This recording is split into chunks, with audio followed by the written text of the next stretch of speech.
Məsələn, elə adam mən görmüşəm ki, israrla var dövlət arzulayıbdı. Allah ömrü boyu ona verməyibdi. Sonra o qədər başqa işini arzulamayıb da bu adam. Elm, bilgi, heç nə. Xeyirxahlıq, ancaq para arzulayıb Allahdan. Tək bir şey arzulayıb. Səhər, axşam. Axır Allah verdi ona. Uzaqdan tanıdığım bir adamdır. Aldı özünə maşın, ev, eşik. Sonra da başladı narkotik almağa. 6 ay içində məhv elədi özünü. Boşluq.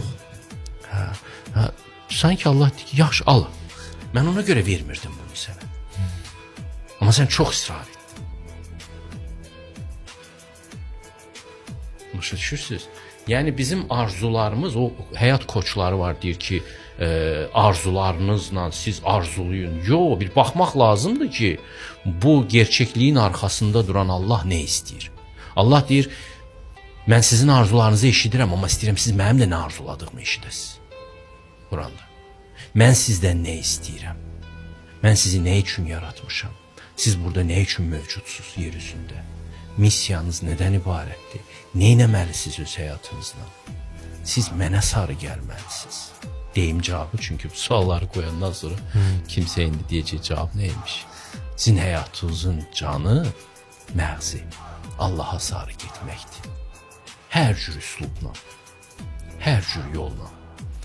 Amma siz başqa şeylər arzulayırsınız. Bu mənada bizim arzularımız və bizim ən çox da təkcə arzularımız yox. Bizim etdiklərimiz, bizim gələcəyimizi dizayn edir.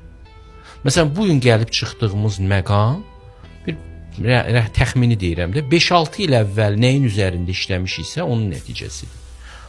Düşüncələrimiz, arzularımız, sözlərimiz və əməllərimizin nəticəsidir. Allah bu həyatı bizim üçün dizayn edib, çünki biz buna doğru gəlmişik və buna da layiq olmuşuq, aşağı yuxarı, indi onu bizə göstərir. Baxın görüm özünüzü necə aparacaqsınız. Bugün düşündükləriniz, etdikləriniz, dedikləriniz sizin gələcək həyatınızı dizayn edir. Başa düşürsünüz?